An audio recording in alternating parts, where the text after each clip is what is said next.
Hello, and welcome to Living Proof, the Isaac Newton Institute podcast. My name is Dan Aspel. In today's episode, I'll be speaking to Luke Davis, a member of the I&I Postdoctoral Fellowships in Mathematics scheme. He'll be telling me of his experience with the scheme and what his plans are for the future. We hope you enjoy the episode.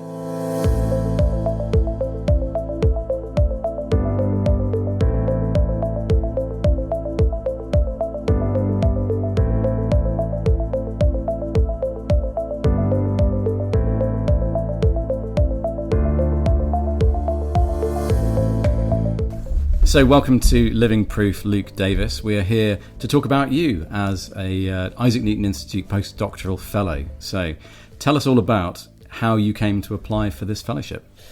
So thank you for the invitation. I'm really enjoying my time here at the Newton. So I was fortunate to spend some time at the Newton Institute on the program last year. It was sort of building a bridge between understanding living systems and tools from statistical physics, which I'm happy to talk about a bit later on. So I spent 2 months here at the end of last year and absolutely loved the Newton Institute, the collegiate, the collaborative nature, meeting mathematicians, physicists from all around the world. So I sort of got infatuated by the Newton as a place to talk about ideas and do mathematics, and I was like, I have to come here again. And so I was made aware of these nice fellowships, and I was also made aware of this really interesting program, and I just applied, and I was lucky enough to get it. And here you are. And the program you're referring to is Stochastic Systems for Anomalous Diffusion. Indeed, yeah. Which we're recording this at near the end of August in 2024. Yeah. You've been here since the start of July. Indeed. As you say, not your first time here, but you were fortunate to have this experience last year where you got really excited by the place, and now here you are actually taking part in one of the programs. So yes. you're, as I say, you're nearly 2 months into a program now. You've had a couple of workshops. Yeah. What's your experience like? Because last summer you were visiting as, am I right in saying, as a workshop participant? Yes, yes. Okay, so that workshop participants, for those who are unaware, may be here for a week at most, really.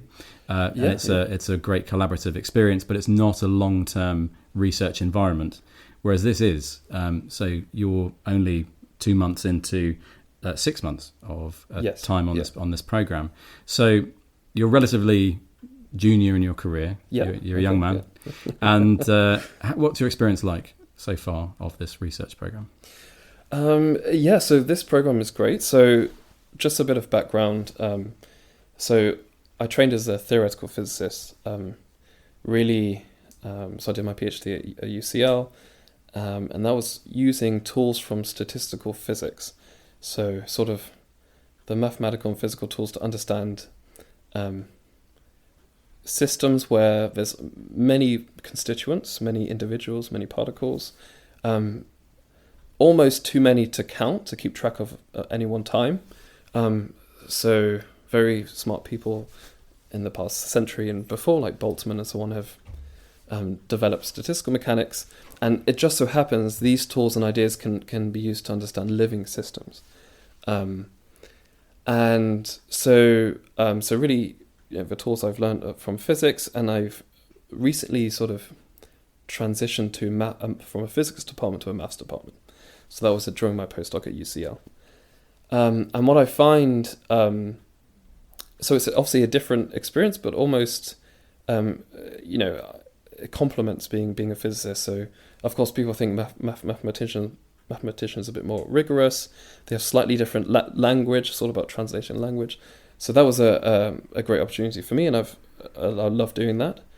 And coming here on this program, which is really, say hardcore mathematics program on stochastic analysis, stochastic processes, I've basically learned so much in the time I've been here. Things that are familiar to a physicist, but they, go into more depth mathematically on the techniques and proving things about phase transitions and so on. And the anomalous diffusion part.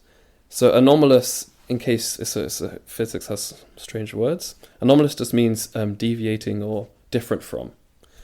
So the normal diffusion that we know is something called Brownian motion. So there was a botanist could talk about Brownian motion. I remember learning about Brownian motion, Yeah. I think even in GCSE. So Exactly. Yeah. So something that maybe everyone's come across, but actually it was from a botanist, Robert Brown, who under a microscope saw the jiggling of smoke particles. And Einstein actually later on came and described that mathematically. And that's sort of typical diffusion or random walks. If you're basically blindfold your friend and tell them to walk around in the field, they'll most likely do a random walk. But anomalous diffusion is sort of things going very different from Brownian motion. So this program's really using mathematics from stochastic processes, some tools from physics to understand things all about anomalous diffusion. Yeah, so you've pointed out there how you, as a physicist who has transitioned into mathematics, you're learning new things in your experiences. What you haven't focused on is the fact that must be of use to the mathematical participants in this program, the people who've always been mathematicians. You must bring something to them. Yeah, that's true, actually. And so one thing for sure, I'm not shy. So I will always ask questions. I think that's a very a tradition in theoretical physics.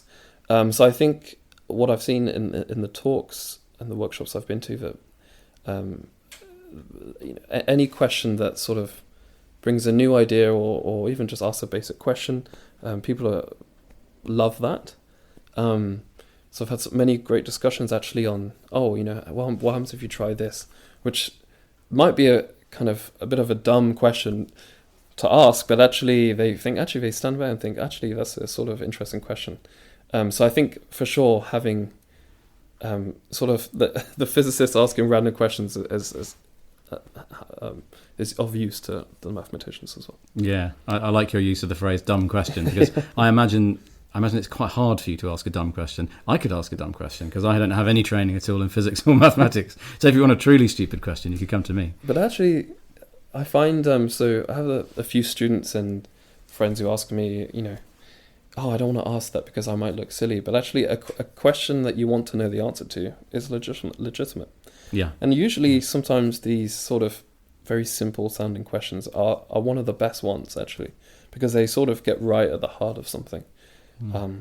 So yeah. I think that's a really great advert, if I can use that word, for this scheme, for being a postdoctoral research fellow here at the Newton Institute, because I imagine that what might give people some pause is to think, well, I'm a junior researcher, or I'm early on in my career, I've just finished my PhD. How am I going to fit in amongst seniors in the field? People who are field leading researchers, which is the kind of person that these research programs attracts. But the impression you're giving us is that it's not one where you're given the cold shoulder or frozen out or anything like that because of the very nature of being a junior researcher. Yeah, no, it's a good point, actually. And I really feel like the being at the Newton, all that sort of is left at the door. It's sort of you come into the Newton Institute, you could be, like you said, one of the leading researchers in the field, and you sort of, you leave all that behind and you come into the Newton, you're ready to go, right? You come in with an open mind. And actually, sometimes you have to pinch yourself because, having an office at the Newton next to some, big names, and you're having coffee with these people and you're having lunch with these people and sort of, it's great. And you sort of, you have to pinch yourself that, okay, I get to talk to these great mathematicians every day. So that's definitely a privilege to being here. Yeah, and it turns out they're just people, right? Yeah, and actually you're right. Everyone, and that's what you see. I think you're right in the sense of if you're here for a week or a few days, sure, you can have a great time.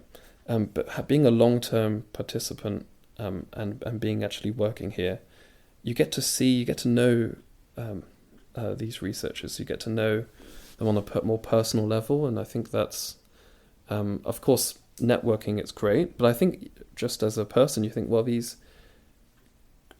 great leaders in the field are just like me in a sense. They still want to know basic answers to basic questions. They still get excited about doing maths. I can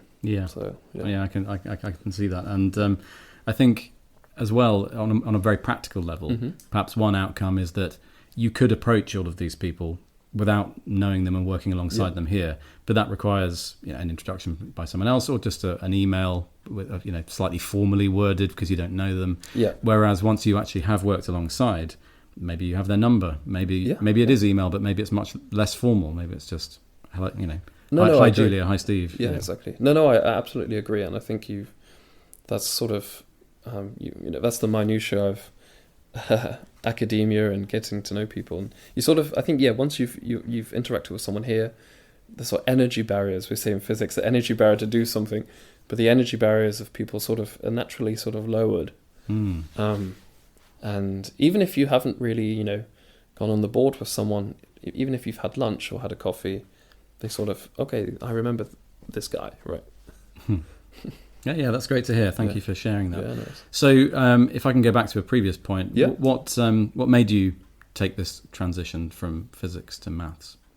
Yeah, so in a way, it's a bit of an illusory one because I still do theoretical physics. I feel like the perspectives and sometimes the techniques I use now are a bit more.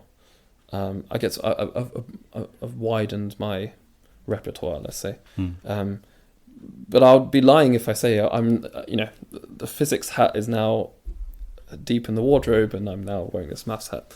I think in the UK in particular, you can be a theoretical physicist in the maths department.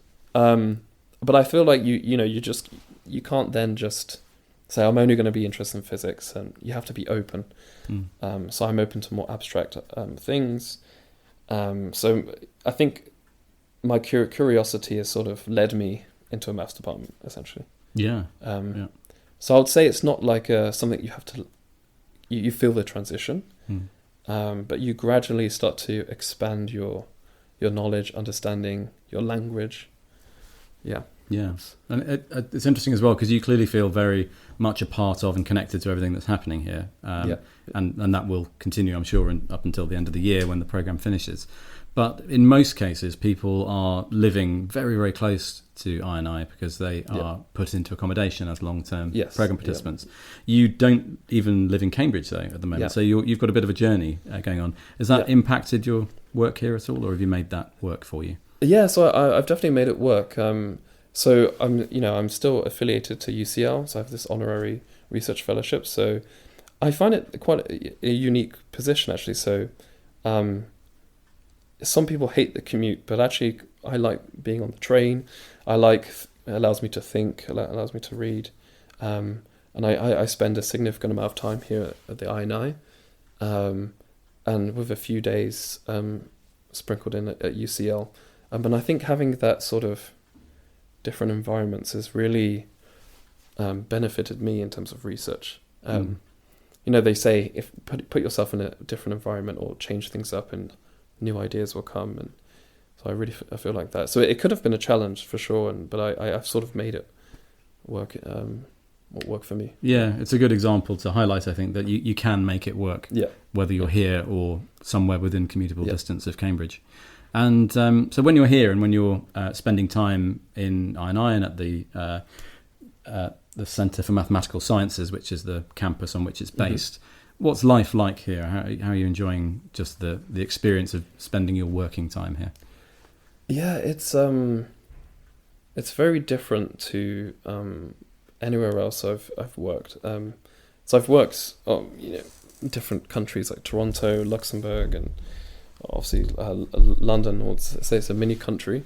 But when you come into Cambridge, you already feel that you've entered a little zone of quaintness that it's really hard to find anywhere else that I've been to. And then once you step into the mini mathematical city that is the CMS, you just feel like this is really just engineered for people to think, to talk. I really feel different here. I feel, I just feel like I can really focus. So every time I walk into my office, or work in the mezzanine level, it just feels different, but in a good way. Yeah, it's hard to sort of. You can just tell that this is sort of primed for thinking and just discussing. Oh, well, there's some absolutely super quotes there. I'm sure we'd like to pull out here and use in many different places. So thank you for being so generous with your thoughts, Luke. And as I mentioned, you've got another 4 months or so left on this programme. Beyond that, in most cases, people who are on one of the postdoctoral fellows here at INI, they have 6 months on an INI programme, which is exactly what you're doing, and then they have 6 months at a different department. Sometimes that could be in Cambridge, sometimes it could be at another university in the UK. But you're one step ahead of the game because you've already secured your next position, haven't you? Yes, so I was lucky enough to have that. So there's a classic thing in academia where you want to. So academia is a very strange world, let's just say, compared to say industry or strange but good, right? That's what we have. But in terms of the hierarchy and getting a permanent position. So one of the goals of an academic is to find a permanent post somewhere. So you're like strange beings in the world. They want to just put their stick in the land where they can stay and build. And so that's one thing. But also as a junior academic, as an early career academic, you want to also have a lot of freedom before that to build your portfolio, to build a research vision, especially in this very competitive environment that we are in now. You have to take, So having a clear vision takes longer to crystallize. So winning fellowships is a good way to do that. So I was fortunate enough to win a fellowship at the University of Edinburgh. So it's the Flora Phillip Fellowship, that will commence next January. So unfortunately, I have to cut this position short. But I've actually sort of, I think, had the best time of it in the sense of spending a full 6 months on the program. I think that's in a way that's worked out like a dream, I think. Yeah, and to go to Edinburgh as well, which is it's not just an esteemed place to study and practice mathematics, but it's a great international city. So that seems like a great outcome to this whole adventure. Yeah, definitely. Yeah. So we've learned a great deal about you in this short time, and I hope this has been useful for anyone who's considering making an application for a similar scheme. Tell me about what the rest of the day and the week holds for you. Yeah, so today, so the currency of academia, it's papers. So definitely working on some papers. I'm actually also planning some talks here, so hopefully those go through, and also planning discussions with participants of the program actually. So it's quite exciting to develop new collaborations. And also, the finished papers. Yeah, well, onward and upward. Yeah. Thanks very much for your time, Luke. It's been a pleasure to talk to you. Yeah, thank you very much for inviting me. Cheers.